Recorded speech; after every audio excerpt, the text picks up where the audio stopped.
É economista, gestor e administrador de empresas. António Nogueira Leite foi secretário de Estado do Tesouro e das Finanças de Pinamora, presidente da Bolsa e vice-presidente da Caixa Geral de Depósitos.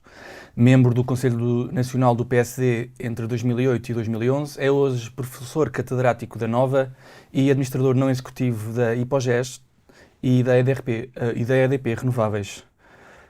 Muito bom dia. Bom dia. O governo caiu. E agora? E agora vamos ver o que é que saiu do Sr. Presidente da República.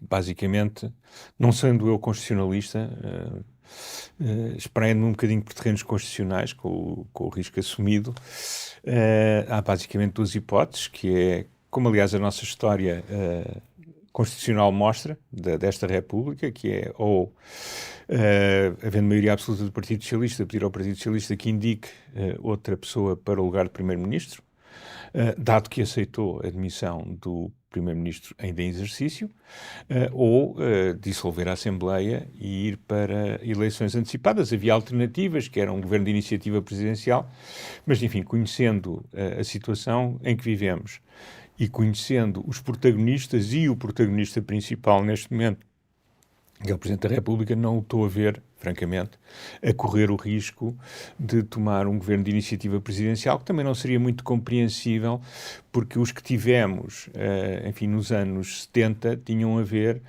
com uma situação pós-revolução que tinha as suas particularidades, em que o sistema constitucional não era uma verdadeira democracia como hoje a concebemos, na medida em que tínhamos órgãos não eleitos com imenso poder, como o Conselho da Revolução.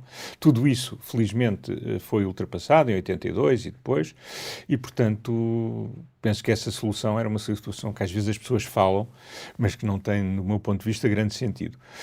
Penso que, enfim, toda a informação que vai surgindo de todas as fontes e das mais diversas proveniências é que haverá um interesse, isto é, uma decisão do Sr. Presidente da República no sentido da convocação de novas eleições, aparentemente, e a meu ver bem, dando ao Partido Socialista agora tempo para se recompor e para refazer, enfim, a sua lista de possíveis eleitos, tal como fez com o PSD quando há algum tempo, enfim, num ano atrasado, teve o Dr. Rui Rio em disputa com o Dr. Paulo Rangel e o Presidente também fez teve a mesma, eu diria a mesma preocupação que me parece legítima, de que ninguém possa dizer que não lhe foi dado tempo suficiente para preparar eleições, pessoas, programas, propostas.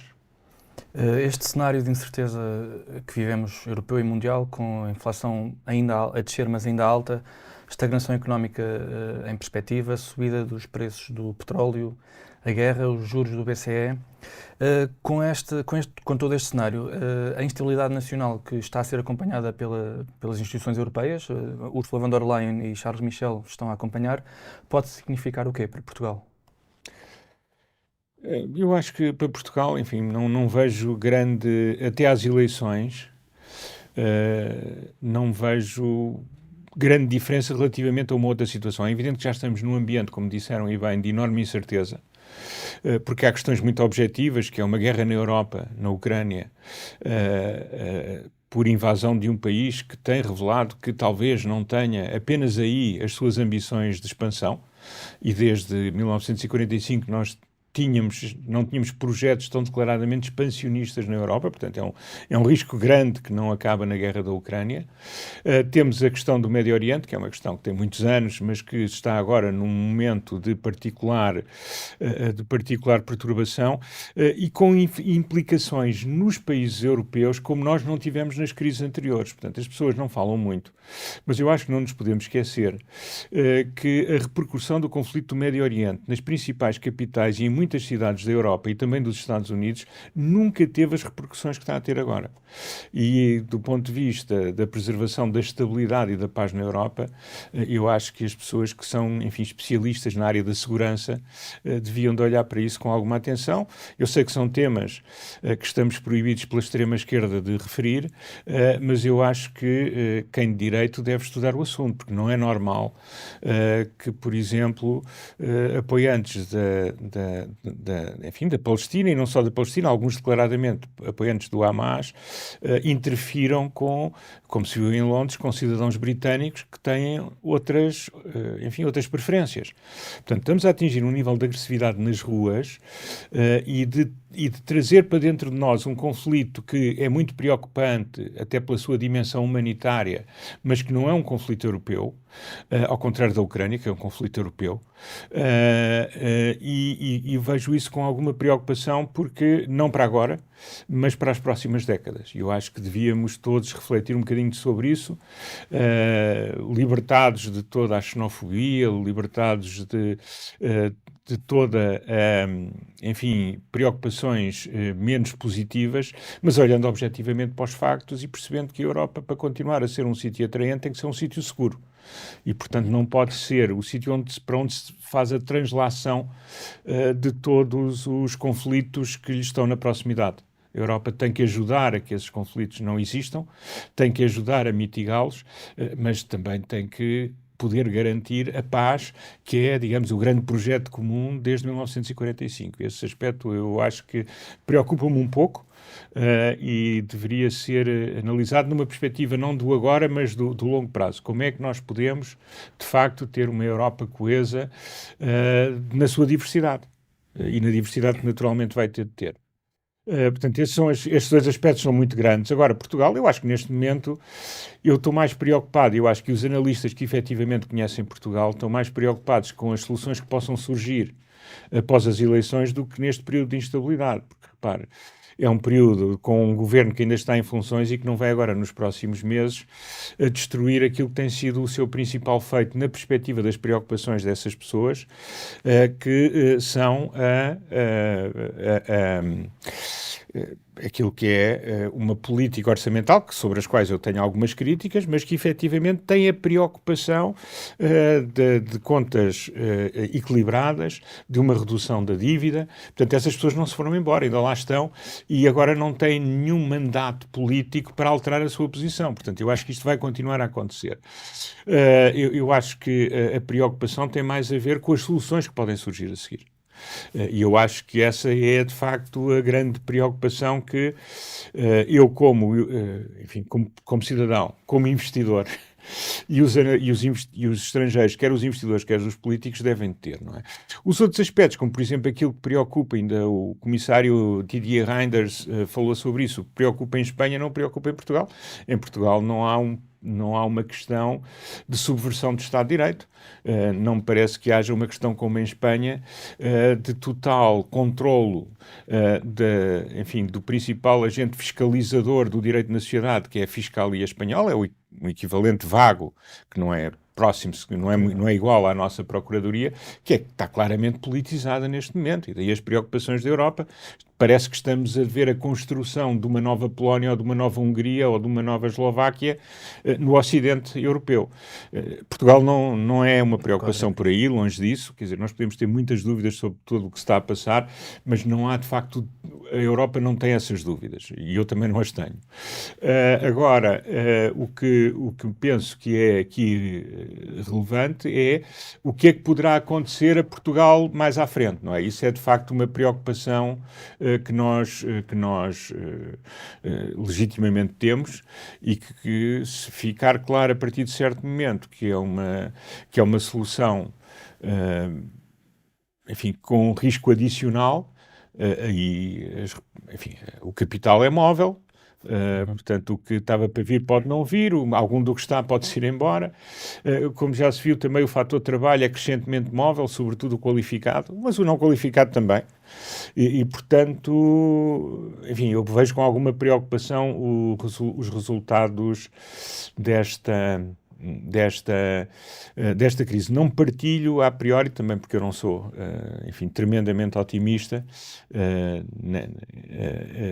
Não sou irritante, de certeza, mas não sou tremendamente ou sequer muito otimista. E, portanto, não tenho a alegria que algumas pessoas que conheço já demonstraram relativamente à possibilidade de irmos novamente escolher uma solução, porque tenho algum receio de que o resultado possa ser bastante pior do que aquilo que temos tido até agora nos últimos anos. Uma solução de geringonça de novo? Eu acho que uma solução não é só a questão ideológica, não é? E aqui, ao contrário do que muitos dizem, a Europa não quer saber rigorosamente nada disso. Portanto, nós podemos ter um governo de extrema-direita ou de extrema-esquerda que a Europa não quer saber. A Europa quer saber se determinadas coisas acontecerem e, geralmente, na questão financeira, só quer saber quando nós já ultrapassamos o ponto de poder resolver o problema sozinhos e onde, portanto, os custos já serão gigantescos. Portanto, aquelas pessoas que dizem não há problema porque estamos na Europa, sim, não há problema se estivermos dispostos a ter sucessivos apertos da Europa. E, portanto, é completamente diferente do que uma situação em que somos sempre senhores do nosso destino, que eu acho que é aquilo que devemos prosseguir. Eu acho que, por exemplo, enfim, se o Partido Socialista tiver uma solução de governo da sua... Se os portugueses quiserem um governo da ala esquerda do Partido Socialista, que representará todo o Partido Socialista, com neocomunistas do Bloco e mesmo os comunistas ortodoxos do PCP, eu acho que dificilmente deixarão, têm toda a legitimidade, se ganharem as eleições e se tiverem maioria, para impor a sua agenda. Ora bem, a sua agenda, do meu ponto de vista, é contrária aos interesses de Portugal e é contrária aos interesses da economia portuguesa. E como eu, há muita gente que pensa assim, se calhar não em Portugal, mas pelo mundo fora e na Europa fora. E muitos dos nossos investidores pensam como eu.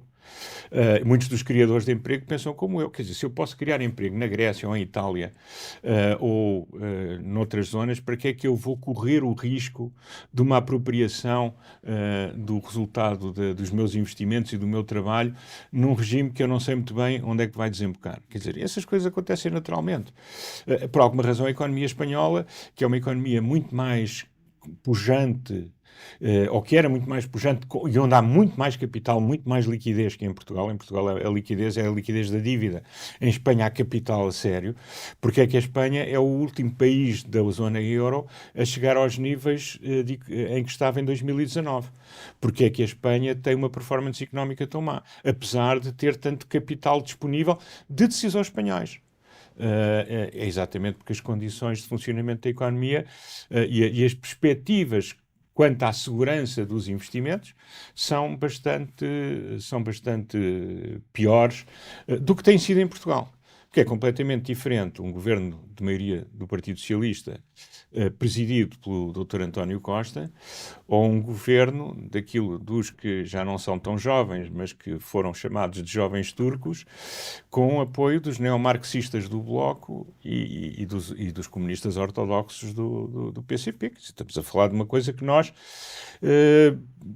talvez tenhamos experimentado coisas parecidas, mesmo assim atenuadas, entre, enfim, o 11 de março e o 25 de novembro.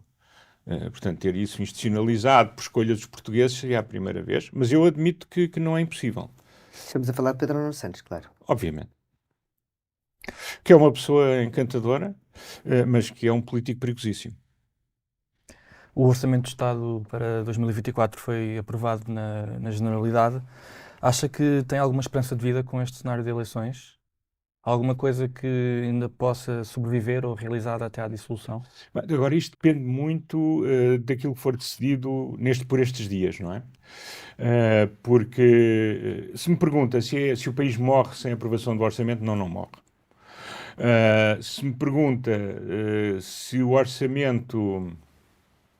É evidente também que nós estamos a falar só de alguns meses, porque com qualquer novo governo que seja eleito, seja um governo mais à esquerda, seja um governo do centro-direita ou da direita, é um governo que necessariamente não vai ser capaz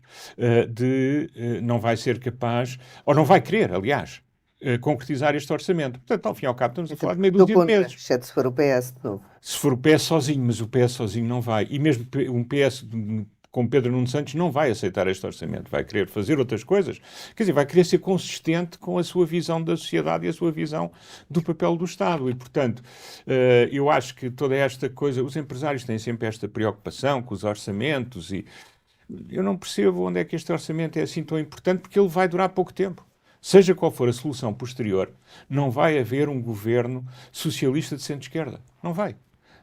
Porque o Partido Socialista, a não ser que ganhe José Luís Carneiro, que eu acho, nem sei se vai chegar a conseguir candidatar-se, mas acho que enfim, pelo que me dizem, que é a vontade da militância do PS e pelo povoamento dos órgãos intermédios do partido, eu acho que isso é altamente improvável e, portanto, os meus cenários de avaliação, não como analista político não sou, mas como decisor económico, decisor económico nas minhas coisas, não decido em nada do que é do interesse geral, porque isso é para quem é eleito para o fazer. É um pouco que as alternativas que eu vejo, ou é um governo de centro-direita, ou é um governo de esquerda, com a extrema-esquerda. E, portanto, não é certamente um governo que vá querer ter este orçamento de Estado. Portanto, acho que é relativamente irrelevante. Onde eu vejo mais problemas é no PRR. Porquê? Porque a sua execução financeira está muito atrasada, há muitos problemas nos órgãos intermédios da administração pública. Ainda recentemente o Sr. Presidente do IAPMEI veio dizer que tinha atrasos significativos. Eu sei que existem atrasos significativos. E tem sido muito o impulso de ministros setoriais que têm ajudado a desbloquear positivamente situações de basicamente cumprirem aquilo que foi acordado. Portanto, eu não estou a falar negociar pacotes, eu estou a falar concretizar coisas que estão aprovadas.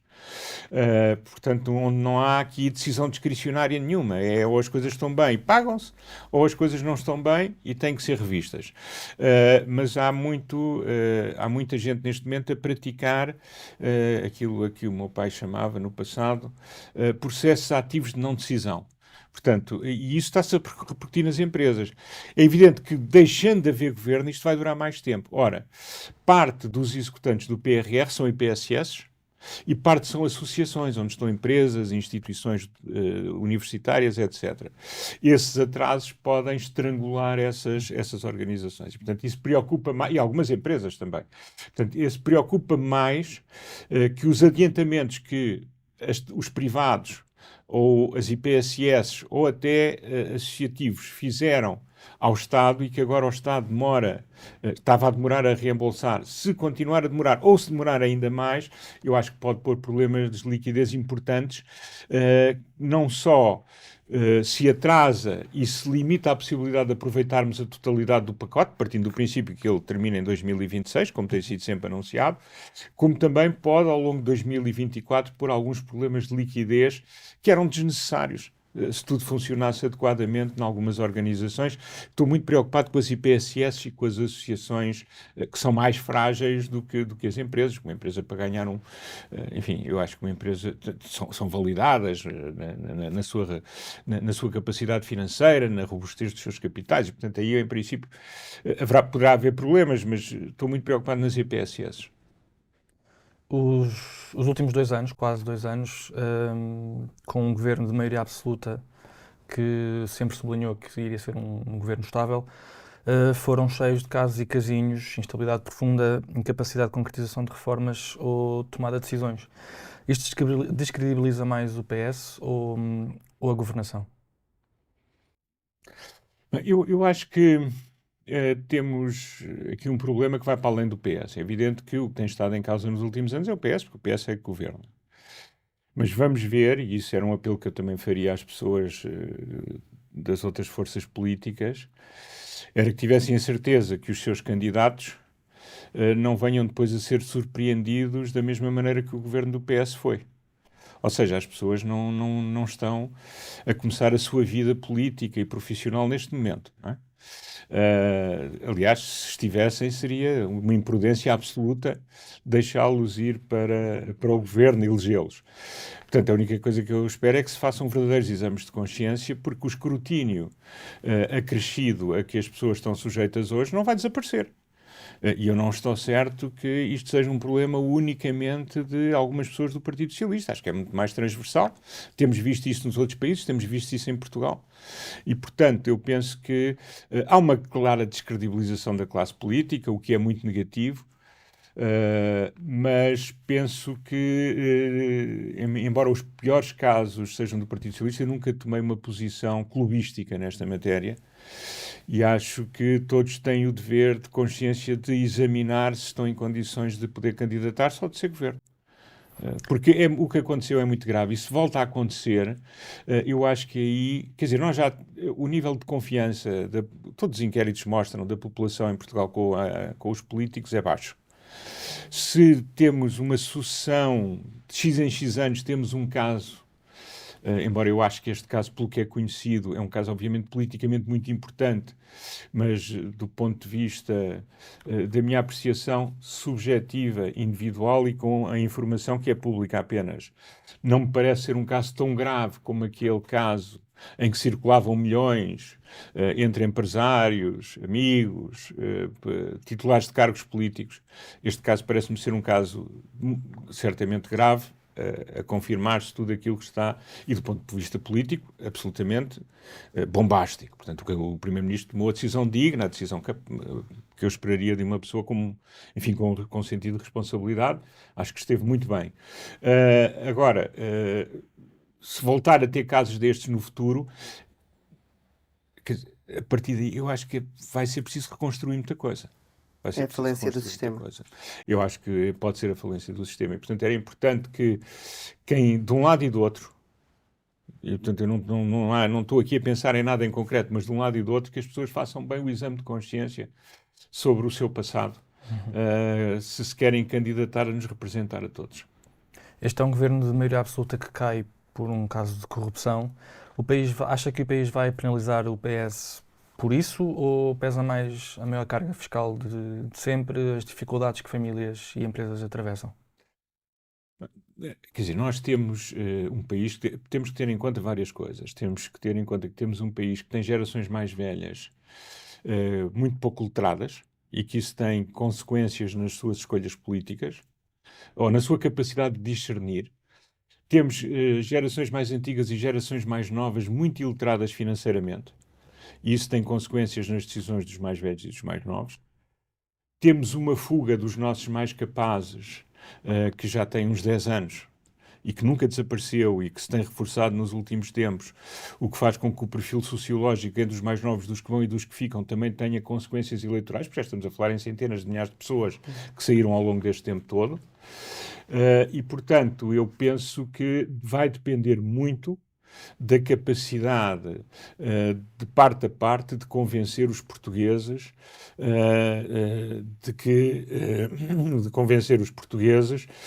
não só dos diferentes projetos, como dos deméritos das alternativas, seja na governação que já tiveram, seja naquilo que possam vir a fazer. Eu não tenho certezas, quer dizer, as pessoas de direita, em geral, estão muito satisfeitas. Eu, depois de ver a forma como o PSD foi incapaz de lidar com os erros do ministro Pedro Nuno Santos na TAP, na comissão de inquérito, que foi um passeio político para o ministro Pedro Nuno Santos, eu estou aberto à possibilidade de todas as circunstâncias. Acho que o PSD tem uma obrigação grande, e a Iniciativa Liberal e os outros partidos, o próprio PS, quer dizer, de falarem claro. Agora, eu acho que com a população que temos, vai ser muito importante. Basta-lhe dizer que eu, nos últimos 2 dias, já tive pessoas a perguntarem-me se ganhar a direita vou perder a pensão. Portanto, num país que pensa assim, num país em que as pessoas têm este nível de conhecimento da realidade política e daquilo que os políticos podem e não podem fazer e daquilo que eles estarão propostos a fazer ou não fazer, eu acho que, do meu ponto de vista, não estou certo que aquilo que aconteceria normalmente, que era um governo que cai por corrupção, é substituído por pessoas que não tenham nada a ver com o governo, que aconteça necessariamente. Eu, pessoalmente, enfim, não estou a... Não é nenhum segredo, era a solução que eu gostaria, mas não estou convencido que o país o queira, e para isso eu acho que é preciso que trabalhem muito no centro-direita para que isso possa acontecer. Até porque o centro-direita, neste momento, vai estar ensanduichado. Vai estar ensanduichado entre toda a esquerda e a esquerda radical, que também continua. Então, se quiser fazer coligação com o centro, a esquerda radical vai atacar o centro-direita, não vai atacar a esquerda mais moderada, que já não será até tão moderada em sempre ou poderá fazer um discurso moderado. A gente depois logo vê o que é que acontece. Se quiserem ganhar, eu acho que tem que fazer um discurso mais moderado do que o tremendismo neomarxista dos jovens turcos. Acho que tem que ser um bocadinho mais moderado, porque senão há muita gente que pode não está disponível para votar neles, mas logo veremos. Mas o PSD e a IEL têm que fazer um discurso que seja uma verdadeira oposição, que seja uma verdadeira alternativa e que seque o mais possível o discurso radical, que é muitas vezes inconstante, mas que tem tido bastante adesão popular.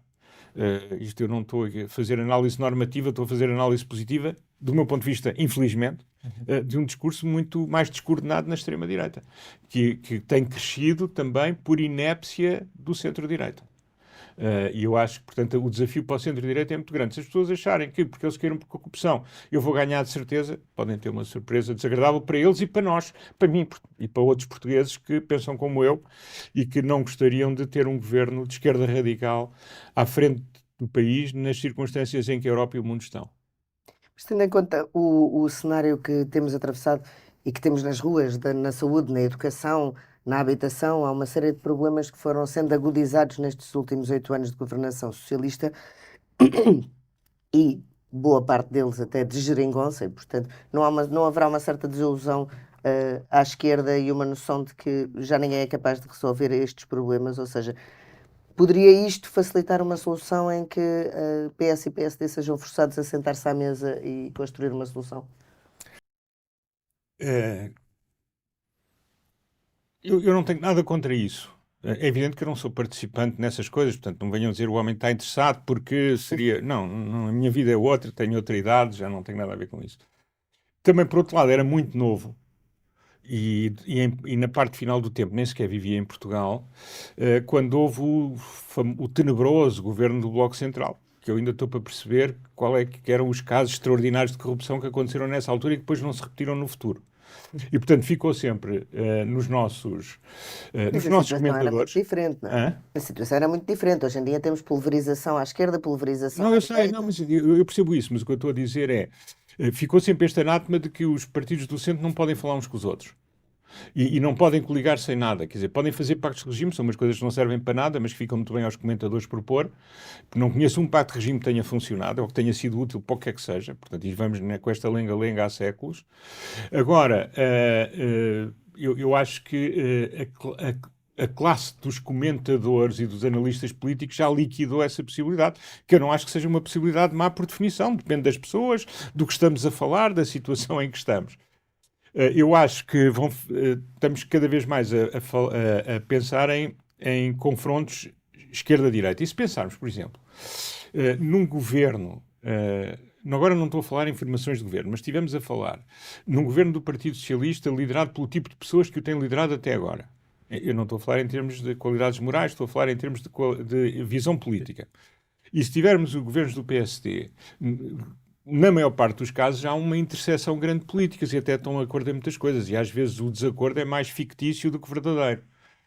Ora, isso faria com que pudessem alinhar, mesmo estando em campos diferentes, em coisas que são importantes para o país. Eu acho que a saúde, eu não proponho nenhum pacto, porque os pactos não funcionam, mas eu acho que para haver paz na saúde tem que haver, quer dizer, uns têm que falar com os outros e chegar a uma solução que funcione. E, portanto, isso eu não acho que seja negativo, isso pode ser positivo. Se nos acantonamos uns para a esquerda, outros para a direita, uns na esquerda radical, os outros na direita radical, e tiramos o centro, caímos na situação dos Estados Unidos, em que as alternativas são péssimas de um lado e do outro. E, portanto, eu acho que não em Portugal era bom que não matássemos o centro-direita e o centro-esquerda, porque é de lá que, no meu ponto de vista, vêm as políticas mais interessantes.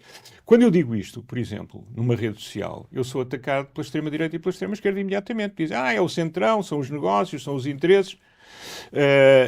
Portanto, como se eles não tivessem negócios, como nós temos visto recentemente no caso da extrema-esquerda, ou não tivessem propensão para os fazer, como eu penso que será o caso da extrema-direita.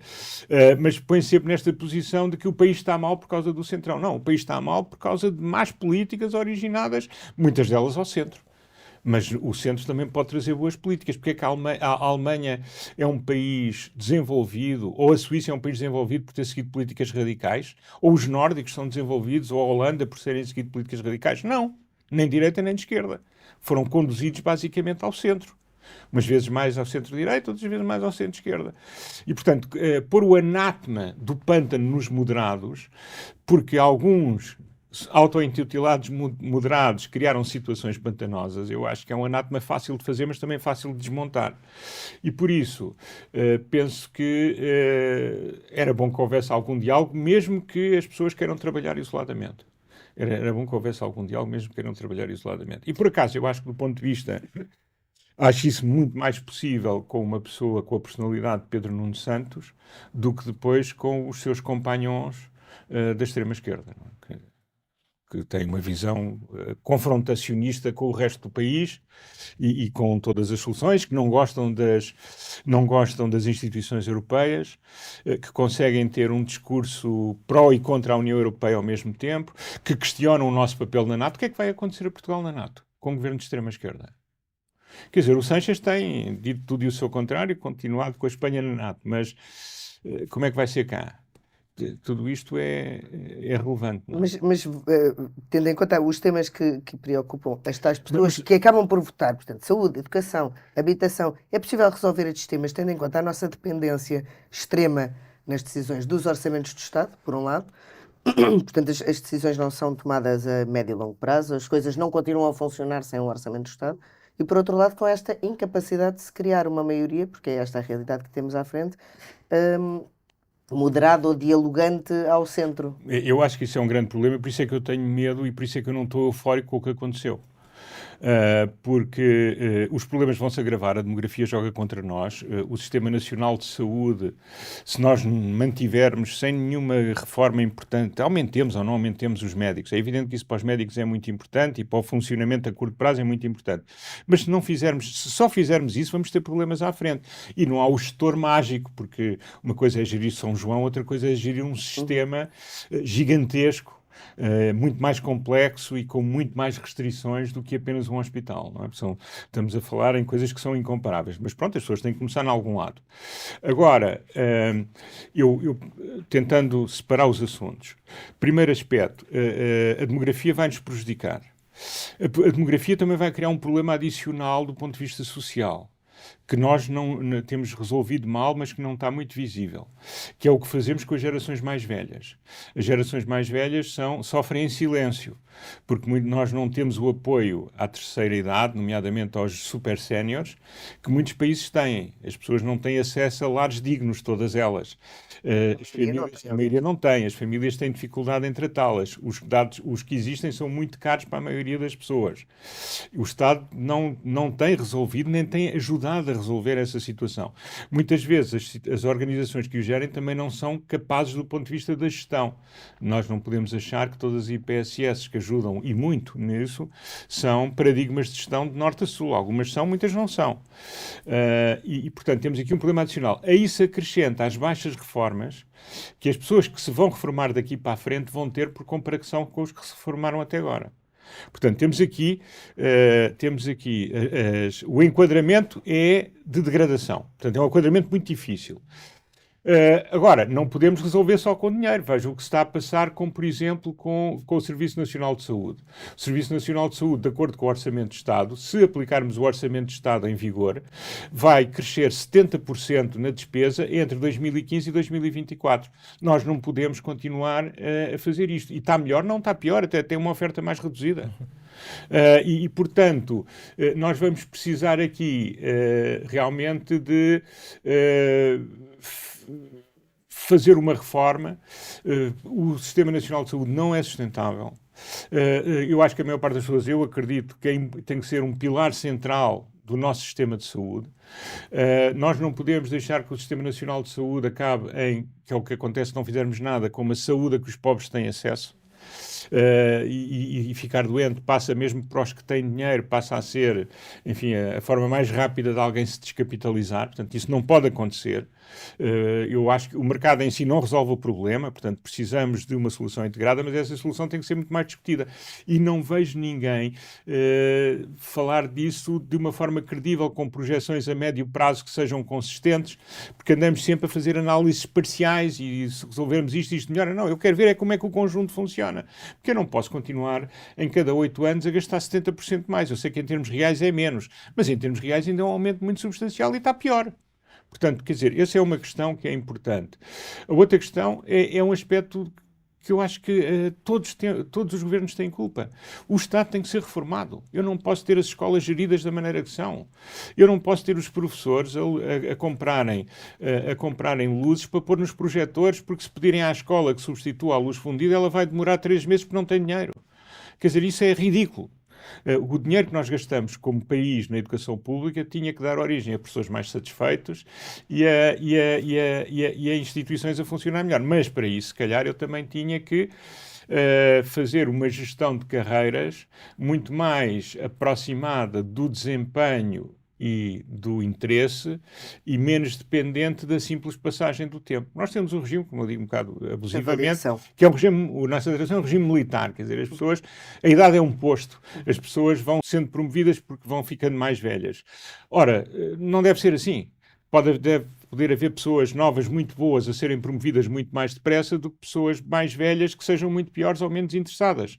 E, portanto, enquanto eu não criar esses mecanismos de gestão moderna, minimamente moderna, de recursos humanos, enquanto eu não terminar com aquilo que já não é útil e reforçar aquilo que tem que ser reforçado, porque há áreas que estão descapitalizadas, com pessoas a menos, e depois tenho áreas que não servem para nada, onde estão pessoas e onde eu ponho capital. Portanto, eu tenho que fazer essa análise. Não estou a dizer o Estado vai fazer menos. O que eu estou a dizer é o Estado vai fazer melhor. Porque se continuamos assim, a não fazer nada, a empurrar com a barriga, como temos feito ano após ano após ano, não vamos ter níveis de impostos altíssimos e serviços públicos baixíssimos. E isso é um problema que infelizmente, felizmente, mas não se resolve com a ideologia. E eu vejo muita ideologia e muito pouca análise técnica, muito pouca análise estratégica, muito pouca análise prospectiva sobre o que é que eu tenho que fazer. Isso implica diálogo com a sociedade civil, mesmo com aqueles que não dizem ao governo e a quem manda o que eles querem ouvir. Porque o governo tem uma grande tendência, os governos todos, para ouvir as pessoas que lhes dizem o que eles querem ouvir. E, portanto, temos os consultores a dizer sempre o mesmo. Alguns até são capazes de dizer uma coisa aos governos de direita e outras aos governos de esquerda e são os mesmos. E em muitas áreas isso acontece. Eu não vou citar nomes porque seria de uma indelicadeza absoluta, mas, enfim, conseguimos pensar nisso. Os governos têm que trazer todas as forças. E depois temos um outro problema. É que muitas das forças vivas em Portugal estão muito dependentes do Estado. Qual é a associação que não depende do Estado? Qual é a IPSS totalmente independente do Estado? Se calhar a Misericórdia de Lisboa podia ser, mas não está. Tem património para isso, se tivesse sido bem gerida, esperemos que seja agora. Portanto, há aqui uma situação que tem-se conseguido disfarçar. Algum progresso, porque pelo menos o Partido Socialista de António Costa percebeu que sem finanças responsavelmente geridas nós não temos a hipótese sequer de gerir o curto prazo, mas falta-nos pensar no longo prazo. E o longo prazo é preciso fazer reformas que nem direita nem esquerda têm querido fazer no Estado. E TAP e aeroporto? Eu acho que a TAP gostava que deixasse ser mais uma preocupação. Já enunciei tantas. Portanto, eu vejo com bons olhos a ideia de privatizar a TAP. Aliás, Mas vai acontecer nestas perspectivas que temos em cima? Acho que se tivermos um governo de centro-direita deveria acontecer, se tivermos um governo de extrema-esquerda, não. Alguma vez um governo de extrema-esquerda vai privatizar a TAP? Claro que não vai. Pelo menos, quer dizer, tinha que dar uma cambalhota absoluta, não é? Portanto, eu acho que não. Acho que a TAP é daquelas cujo destino depende de quem é o líder do PS. E eu acho que o mais provável é que seja um líder mais à esquerda, que já disse várias vezes que não está minimamente comprometido a privatizar a TAP. A direita também tem que ver que discurso é que põe, porque este discurso que eu vendo uma empresa em entidades, pondo eu imensas condições sobre elas, portanto, esse discurso manicaísta da política, eu defino a estratégia com aqueles a quem vou vender, para ninguém vai comprar. Quer dizer, não são beneméritos da nossa classe política e dos contribuintes portugueses. Portanto, a TAP tem que ser vendida pelos seus aspectos positivos, sabendo que tem aspectos menos positivos. O hub de Lisboa é muito importante para Portugal, mas vendendo a TAP só é importante se for importante para quem a compra. E é essa análise que se pode fazer um pouco, mas que no fim do dia não está dependente de quem vende. Relativamente ao novo aeroporto, eu sou franco, eu só gostaria que se fizesse um novo aeroporto num sítio que ou se expandia este. Eu não sou especialista, ao contrário dos portugueses, têm sempre opiniões sobre tudo. Eu não sou especialista nesta matéria. Apenas queria que fosse um aeroporto que, por um lado, ou um conjunto de aeroportos, por um lado, assegurasse que a vantagem competitiva que nós temos, estando no extremo da Europa, de ter um aeroporto perto da cidade, não fosse perdida. E por outro lado, que tivesse a noção que... Porque isso é muito importante, não é só para nós irmos a Paris ver a Torre Eiffel. Isso é muito importante para as pessoas que do centro da Europa vêm cá trabalhar, vêm cá fazer investimentos, têm relações comerciais connosco. E por outro lado, é importante para o turismo. Como isso se faz, estes são os pressupostos, depois como se faz, eu sou agnóstico. Não queria gastar imenso tempo no elefante branco. Embora devo dizer que a minha previsão neste momento, talvez por eu não ser otimista, é que tendo 6 anos quando se lançou o estudo do novo aeroporto de Lisboa, não sei se mesmo vivendo tanto quanto a minha mãe, que é nonagenária, eu vou conseguir ver um novo aeroporto. Portanto, neste momento é uma incógnita, espero que ela se desvaneça positivamente. Olhando para a inflação, como é que analisa as decisões e os apoios do governo? Eu acho que os apoios do governo estão bem quando são focados. Acho que estão errados ou menos apropriados, quando são generalizados. Por exemplo, eu não sou grande fã do IVA zero, porque o IVA zero beneficia muitas pessoas que não tinham que ser beneficiadas. Acho que percebo que num país muito pobre, em que há pessoas muito pobres, que se faça aquilo que se chama uma política focalizada naqueles que mais precisam. E, por exemplo, acho que algumas coisas em termos do pagamento de juros, etc., em resultado da inflação, estão corretas. Algum apoio às famílias mais pobres para que tenham mínimos de dignidade está correto. A partir do momento em que passamos daí, não só nós, em conjunto com os outros países, se todos o fizerem, estamos a avançar ao contrário da política, com uma política com efeitos contrários à política monetária, como estamos a desperdiçar dinheiro em quem não o precisa. Portanto, eu focava naqueles que precisam. Algumas políticas estão certas, outras estão erradas. Como é que viu a última decisão do BCE de não aumentar as taxas de juros? Era esperada, eu acho que estamos à espera de ver, depois da redução do crescimento da Alemanha, da redução do crescimento alemão e, enfim, e da situação que nós temos internacional, temos que esperar um pouco mais para ver a possibilidade de vir ou não a aumentar taxas no futuro. Eu espero que não, mas não tenho nenhuma bola mágica, portanto não sei. Acho que até agora o BCE, com grande peso para nós, porque isto tem... Mas era suposto ser assim, para eu travar a inflação eu tenho que reduzir a procura agregada, não é? Isto está a ter efeito, e reduzir a procura agregada por medidas de política económica é sempre doloroso para alguém. Neste momento é doloroso para muitos de nós. Mas também terem uma inflação descontrolada e depois vir a resolvê-la mais à frente, se não tivesse aumentado tantas taxas, significaria muito mais dor, como nós sabemos dos livros e do passado. E, portanto, eu genericamente não estou em desacordo, antes pelo contrário, com o que o BCE tem feito. Acho que começou um bocadinho tarde, mas acho que depois acelerou o suficiente, por isso é que dói tanto. Porque começou tarde e agora estará no nível correto. Muitos criticam, membros do governo, no Banco de Portugal, estas decisões. Como é que estaria a inflação? É possível calcular ou imaginar um cenário se não tivessem sido tomadas estas decisões? Não. Quer dizer, podemos ter uns palpites, mas, enfim, eu não daria muita atenção ao contrafactual. Eu saberia que estaria necessariamente mais alta, porque de facto está a haver uma redução, está a haver um impacto importante da política monetária na procura agregada. Com mais procura agregada eu teria sempre mais inflação. Pouco me interessa se o modelo o modelo do Banco de Portugal é ótimo, mas também dizia que em janeiro do ano passado que não havia nenhuma perspectiva de um surto inflacionista, que era uma coisa bestialmente temporária, que não aconteceu. E eu acho que o modelo é de facto um bom modelo e é municiado, desenvolvido, tratado por pessoas muito competentes.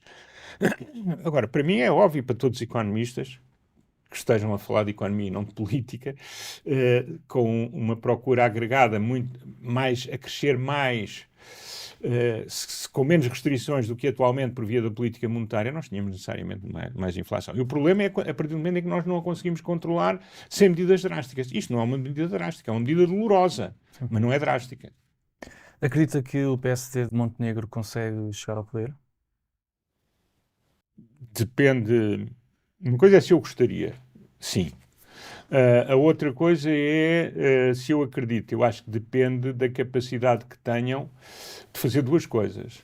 De explicar exatamente o que é que pretendem fazer e de lutar contra a informação que existe no mercado, porque há muita, enfim, a máquina comunicacional do Partido Socialista já está a falar dos papões habituais, do fim dos reformados, do fim dos apoios sociais, e vai criar uma narrativa própria. Portanto, o PSD tem que ter uma narrativa própria e tem que, credivelmente, anular a narrativa negativa que vai ser, que já está a ser feita sobre aquilo que significa um governo do PSD, que eu julgo que é impossível que seja um governo apenas do PSD, e provavelmente a existir terá de envolver também a iniciativa liberal. E, aliás, nunca deixou de ser essa a narrativa. Ainda no último debate, ainda com o governo, ainda existia o fantasma de Passos Coelho e do governo do PSD. Como lhe digo e repito, eu tive pessoas nos últimos dias a perguntar-me o que é que lhe vai acontecer às reformas, se o PS perder as eleições. Portanto, tiveram imenso...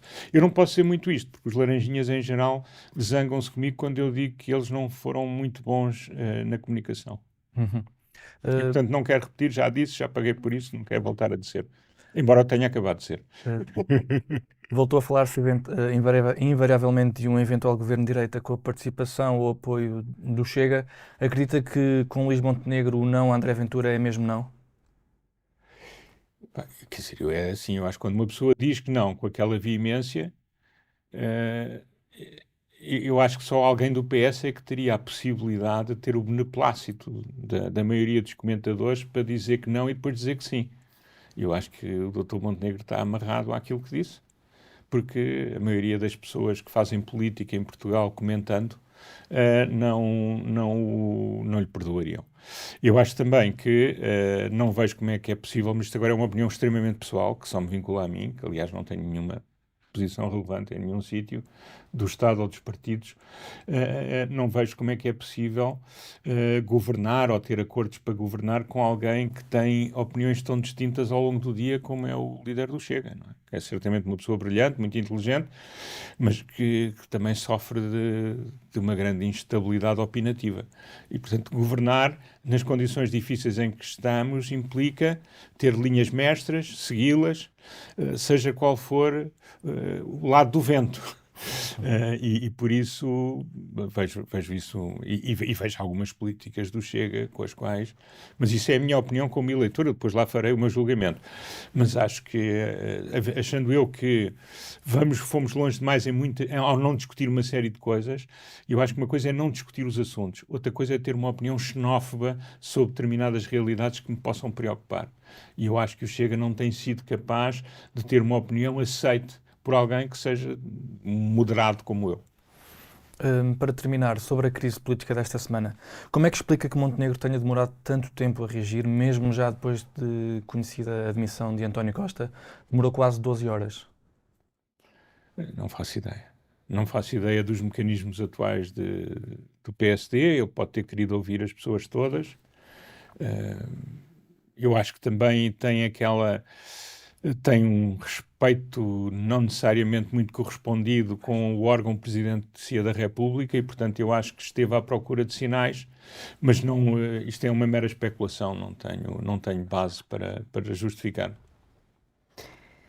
António Nogueira Leite, muito obrigada por ter estado connosco O gosto aqui é meu. neste Discurso Direto. Por nós é tudo, para a semana estamos de volta.